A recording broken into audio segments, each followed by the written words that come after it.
Boa tarde, quarto ano. Tudo jóia, meus amores? Preparados aí para mais uma aula de história?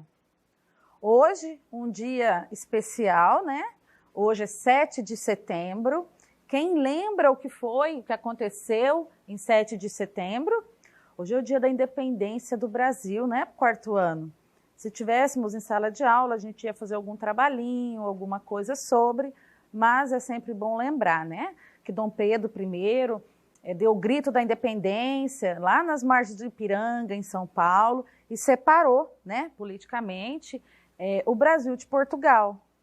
Falou, não, agora nós somos independentes, agora nós vamos ser um país, na época um império, né, livre. Então hoje, 7 de setembro, independência do Brasil, né, pessoal? Hoje tocaria o hino da independência, mas como nós não estamos na escola, vale lembrar a data, certo? Então, seguindo aqui com o nosso conteúdo de história, nós vamos começar a apostila 3. Olha que bom, pessoal, já chegamos na apostila 3. E a gente começa na unidade 8, né? Ampliação de fronteiras, bandeiras, índios, negros e ouro. Nós vamos começar lá na página 97, onde começa a apostila número 3, e vamos andar até a página 101.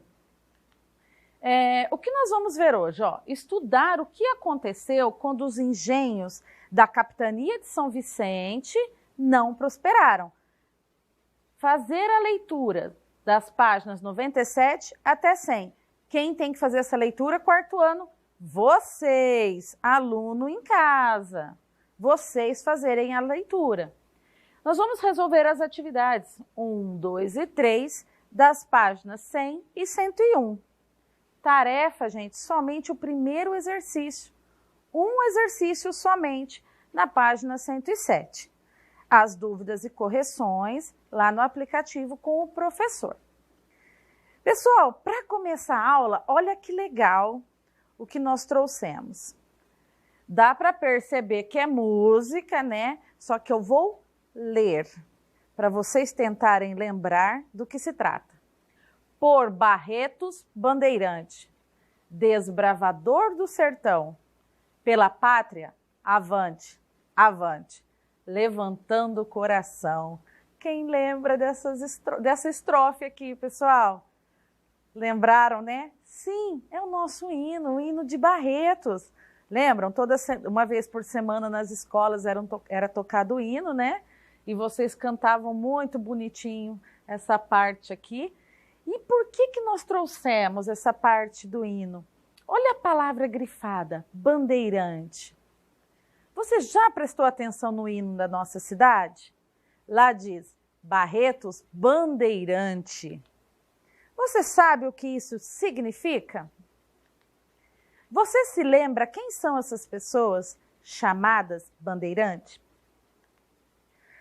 Na apostila anterior, no caderno 2, vocês fizeram uma pesquisa de geografia que quem fez com bastante carinho e cuidado vai tirar essa unidade de história de letra, porque lá já falava dos bandeirantes, né? Os desbravadores dos sertões, do interior, responsável pelo surgimento do estado de São Paulo e outros aí. Então, quem fez a pesquisa sabe do que eu estou falando.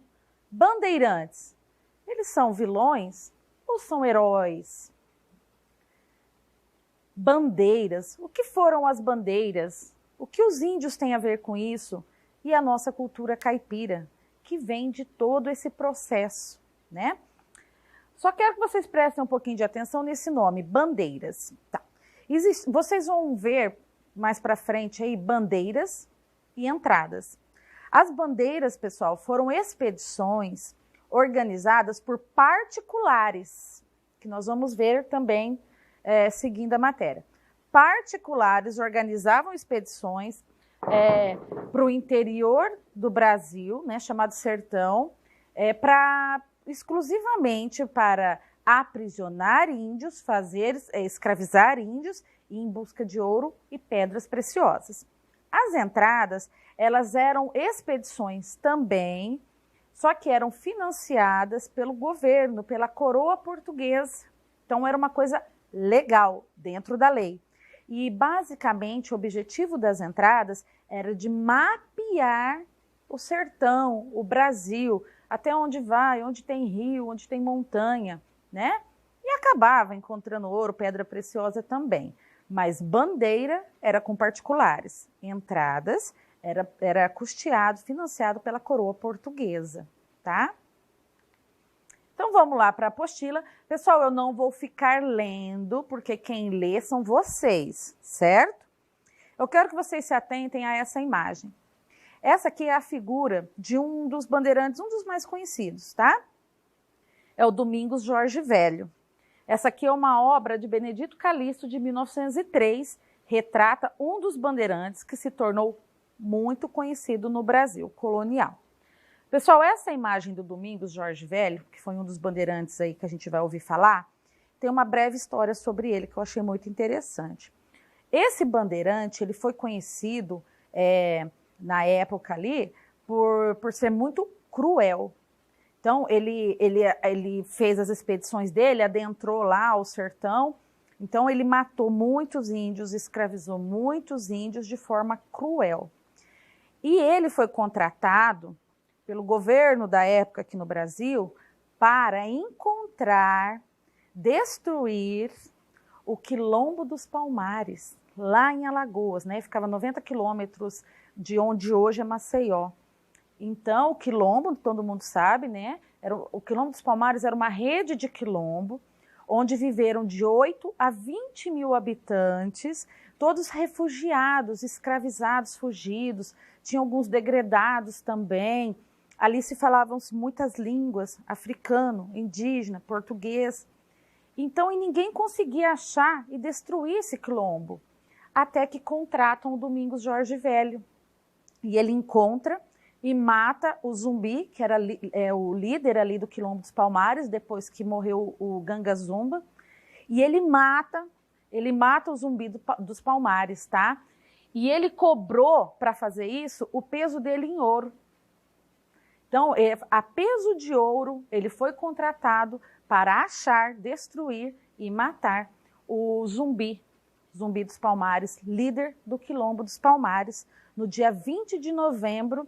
E aí, por isso que essa data a gente comemora, né? A gente lembra hoje como o Dia da Consciência Negra, 20 de novembro, a data da morte de Zumbi dos Palmares. Foi ele que matou o Zumbi, tá bom?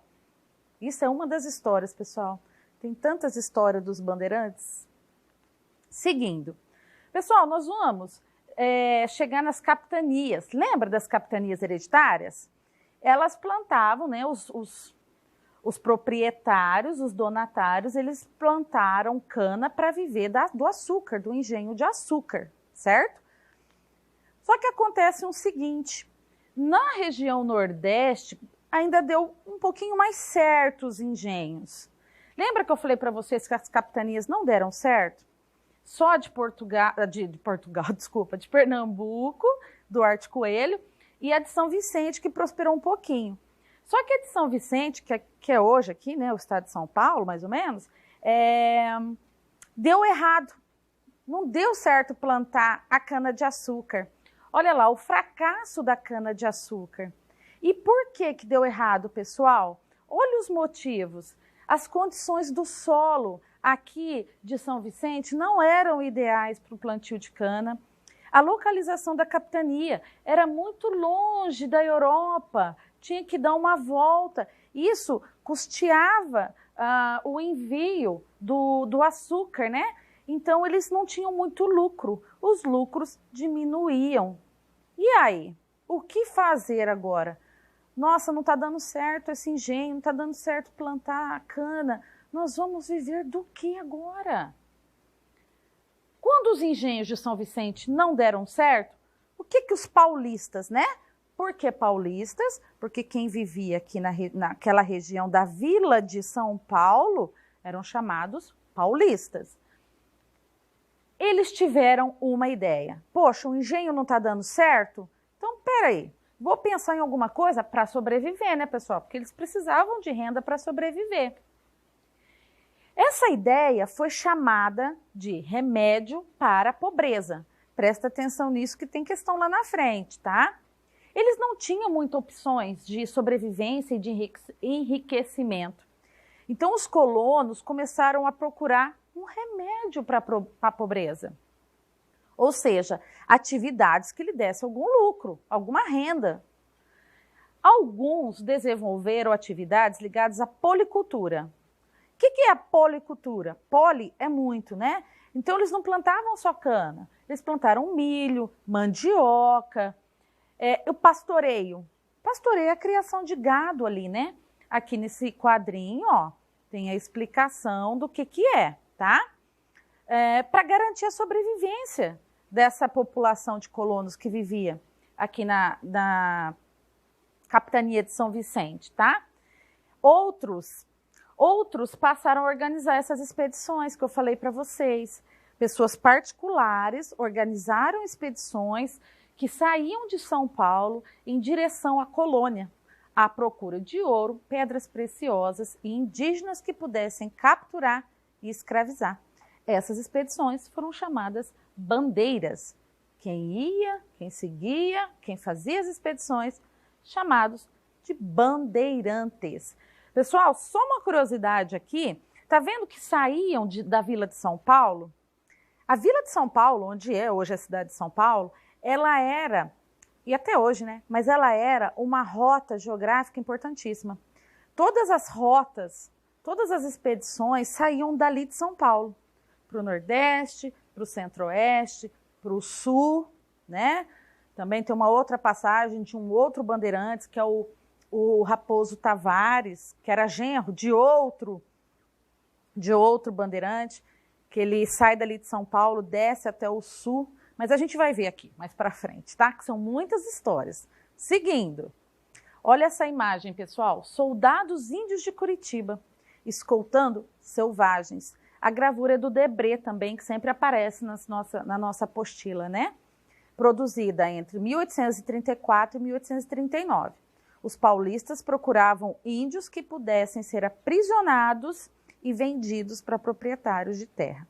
Então, os bandeirantes também caçavam, exterminavam índios. Eles foram responsáveis por exterminar etnias inteiras. Seguindo, além dos homens brancos, também faziam parte das bandeiras os tupi, que haviam sido aculturados, depois vocês leem aqui para ver o que é aculturados, em função do intenso contato com os jesuítas, e mamelucos. Mamelucos são os filhos, né, os mestiços de português com índio. Gente, como será que esses bandeirantes entravam na mata, seguiam o sertão adentro? Como que eles sobreviviam? Como? Eles não conheciam a mata. Eles devem tudo a isso aos índios, gente. Eles aprenderam a andar em fila indiana. O que é fila indiana? Um atrás do outro, pelo sertão, pela mata, devido aos índios. Eles aprenderam a fazer abrigo na mata, eles aprenderam a se alimentar, eles conheceram o mel, eles aprenderam a colher, né, a coletar o mel. Tudo isso, os índios que ensinaram os bandeirantes. Mesmo os paulistas que não podiam viajar, porque tinham os paulistas, né, que eles não podiam sair. Eles contratavam pessoas para irem nessas expedições e o lucro obtido era repartido entre eles. E agora vem a pergunta: bandeirantes, heróis ou vilões? Gente, é essencial, fundamental a importância que os bandeirantes tiveram na história do Brasil, na história de São Paulo, o aumento das fronteiras, né? Porque eles foram desbravando as matas, desbravando os sertões, e então eles foram, tipo, empurrando a fronteira, né? Conforme eles foram chegando mais longe, tudo era território brasileiro. Eles não respeitaram nem o Tratado de Tordesilhas. Lembra do Tratado de Tordesilhas? Repartiu ali, né? O Brasil ao meio, mais ou menos ao meio, uma parte para a Espanha, uma parte para Portugal. Eles adentraram, eles invadiram essa fronteira e aumentaram as fronteiras. Devido a eles, começou a se achar ali em Minas, né? Diamantina, o ouro, pedras preciosas naquela região ali, que se deu um outro ciclo de desenvolvimento do país, mas a custo do quê? A custo de que eles fizeram isso? O mais comum é que os bandeirantes sejam retratados de forma imponente, como verdadeiros heróis. Assim, as difíceis condições em que muitos deles viviam e as consequências negativas de suas ações são geralmente deixadas de lado. Isso é mais antigamente, pessoal. Hoje, os livros, eles trazem isso, eles trazem esse pensamento crítico para nós, né? Para a gente avaliar a ação dos bandeirantes. E aí, o que vocês acham que eles foram? Vilões ou heróis? Olha como eles eram retratados, homens fortes, corajosos, bem armados, botas, armas. Bandeirantes são quase sempre representados assim. Gente, eu estava pensando lá em casa, né? Quando eu estudei essa aula e outras coisas que eu li, eles andavam a pé o Brasil inteiro, tá? Será que eles andavam assim o tempo todo? Será que eles ficavam todo engomadinho assim? Difícil, né, pessoal? Pensa bem. Essa aqui é um mapa das expedições, ó. Olha lá a legenda, que são os anos, né? O período em que houve essa expansão, ó. 1585 a 1635, eles chegaram até aqui. Depois de 1640, chegaram até aqui. As missões, ó, do TAP e do Guairá, que Raposo Tavares destruiu com as invasões às missões jesuíticas, tá? Isso aqui tem até um livro que fala só disso, gente, tão grave que foi isso. Raposo Tavares saiu daqui de São Paulo, chegou até a região sul, destruiu, exterminou. Só de índios capturados e escravizados, conta-se cerca de 100 mil, fora o que ele exterminou, tá? Agora vocês vão ficar com um videozinho que fala do bandeirantismo, tá? E a gente volta.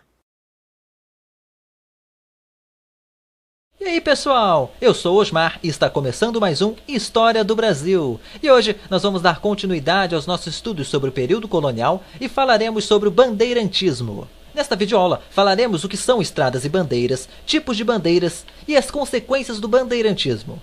Estradas e bandeiras. Pessoal, desde o início da colonização, os portugueses tinham interesse em explorar o interior do território brasileiro. A colonização brasileira, ela ocorreu principalmente no litoral, com a exploração do pau-brasil e a plantação de cana-de-açúcar. O interior brasileiro ficou esquecido por muitos anos. Quando a lavoura açucareira começou a enfraquecer, a coroa portuguesa ordenou expedições para ampliar a colonização e descobrir o interior brasileiro. A partir do século XVII, começou a surgir as estradas e as bandeiras. Para quem não sabe, estradas eram expedições organizadas pelas autoridades portuguesas e as bandeiras eram expedições organizadas por particulares, por uma iniciativa privada, por assim dizer. E os bandeirantes eram os líderes dessas expedições. E elas tinham os seguintes objetivos: explorar o interior do Brasil, aprisionar os índios, destruir as comunidades quilombolas e procurar metais preciosos. Os bandeirantes saíam basicamente de São Paulo e iam a pé além da linha de Tordesilhas. Tipos de bandeiras. Pessoal, as bandeiras eram formadas por homens brancos, mestiços e índios. Os índios, eles eram utilizados principalmente como guias, já que eles conheciam muito bem a região. As expedições, elas eram classificadas de acordo com suas finalidades. As apresadoras, por exemplo, tinham o objetivo de caçar índios para serem vendidos como escravos. As prospectoras tinham o objetivo de procurar metais preciosos. O sertanismo de contato tinha o objetivo de combater os índios e negros que resistiam à colonização. E as monções tinham o objetivo de levar por via fluvial, ou seja, pelos rios, remédios e alimentos para os grupos de mineradores. Pessoal, vale lembrar que a coroa portuguesa patrocinou as bandeiras que procuravam por ouro. Uma das expedições mais famosas foi a de Antônio Raposo Tavares, que saiu de São Paulo em 1648 e chegou ao Amazonas 3 anos depois, em 1651. Outro bandeirante famoso foi Fernão Dias, que saiu de São Paulo em 1674 e foi em direção a Minas Gerais. Foi graças a Fernão Dias que descobriu naquela região grandes jazidas de ouro, e é por isso que Minas Gerais recebeu esse nome. Pessoal, nós temos aqui um mapa do Brasil. nós temos aqui a região de São Paulo. Foi nessa região que partiu as principais expedições, porém não foi a única, como vocês podem notar. Ocorreram expedições também a partir de Salvador e a partir do Nordeste brasileiro. Pessoal, como eu havia dito anteriormente, um dos mais famosos foi Antônio Raposo Tavares, que ele saiu de São Paulo e foi em região ao Amazonas. Ele percorreu todo o centro-oeste e também a região norte do país, chegando até a Gurupá 3 anos depois. Fernão Dias também fez uma expedição para o Rio Grande do Sul, mas a mais famosa foi a sua expedição para as Minas Gerais. As consequências. O bandeirantismo teve consequências positivas e negativas. As principais consequências são o povoamento do interior do Brasil, a expansão territorial, o desenvolvimento do comércio e da pecuária, o aumento das mortes dos índios, e esta foi uma das consequências negativas do bandeirantismo, a descoberta de pedras preciosas e o início do ciclo da mineração graças à expedição de Fernão Dias, que chegou até a região da atual Minas Gerais. Bom, pessoal, chegamos ao fim, vamos agora fazer um pequeno resumo. Estradas e bandeiras. Estradas eram expedições organizadas pela coroa, e bandeiras eram expedições organizadas por particulares, por uma iniciativa privada. Elas surgiram principalmente pela necessidade da ampliação da colonização. E elas tinham o objetivo de aprisionar e vender os índios, destruir as comunidades quilombolas e procurar metais preciosos. Havia, pessoal, 4 tipos de bandeiras: apresadoras, que serviam para aprisionar e vender os índios; as prospectoras, que tinham o objetivo de procurar metais preciosos; o sertanismo de contato, que tinha o objetivo de combater índios e negros que eram contra a colonização; e as monções, que tinham o objetivo de levar por vias fluviais, ou seja, pelos rios, remédios e alimentos para os grupos de mineradores. E como consequência, nós temos o povoamento do interior, a expansão territorial, o aumento das mortes dos índios, o desenvolvimento comercial e o ciclo da mineração. Bom, pessoal, chegamos ao fim de nossa videoaula. Muito obrigado por assistirem o vídeo e não se esqueçam de se inscrever no nosso canal. Vejo vocês na nossa próxima História do Brasil. Até a próxima. Tchau, tchau. Legal o vídeo, né? O vídeo sempre é bom, pessoal, porque mostra com imagens o que a gente está falando, conta uma história, né? E só para reforçar, lá fala das entradas, vocês viram? Que eu expliquei, tá? E entradas, pessoal, depois deu origem à palavra estradas, que a gente usa hoje. Vamos fazer a atividade juntos? Então vamos. Página 100 e 101. Sobre a Vila de São Paulo. Onde ela estava localizada? Na capitania de São Vicente. Olha lá. Gente, a Vila de São Paulo é o que é hoje a cidade de São Paulo, tá bom? Quem eram os moradores? Quem moravam lá? Portugueses, mestiços e os mamelucos, que eram filhos de branco com índia, né? Começou-se a formar-se famílias aí, tá? Qual foi o primeiro produto que eles tentaram cultivar? A cana-de-açúcar, pessoal, lembra? Olha, aqui eu tenho 3 perguntas, então eu preciso de 3 respostas. O primeiro produto foi a cana-de-açúcar. Deu certo?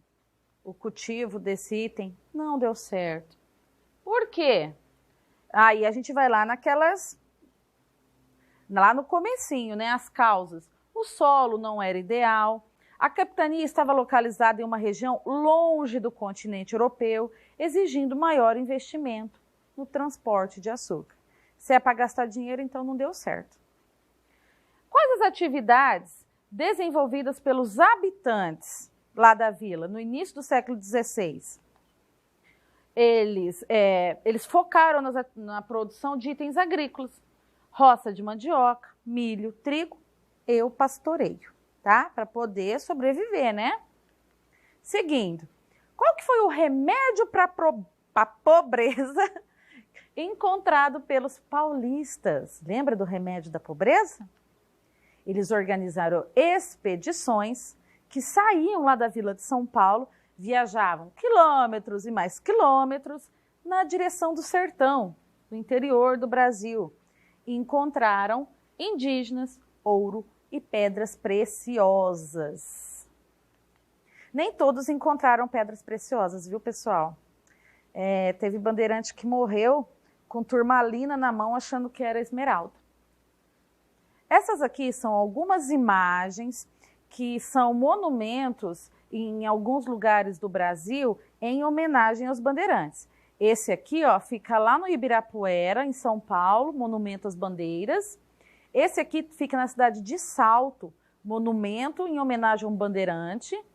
É uma obra de Murilo de Sá. Essa daqui fica lá em Goiânia, também, ó, monumento ao bandeirante. E aqui também na cidade de Goiânia. Essa aqui eu gosto muito porque é certinho assim, né? Como que era, ó.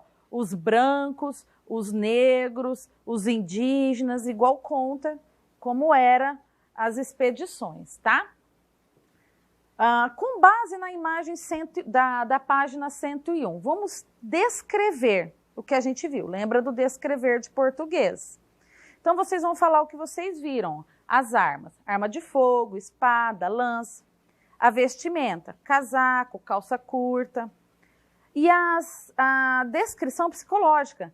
Eles eram dotados de espírito de liderança, forte, corajosos, tá? Então, a descrição do que nós vimos na imagem da página 101. E por que os bandeirantes foram retratados dessa forma? Porque graças à descoberta do ouro e do desbravamento do sertão, muitos veem apenas seu aspecto de coragem e heroísmo. Tarefa, pessoal. Facinho, um exercício só. Vocês vão colocar correto e incorreto. E reescrever as incorretas.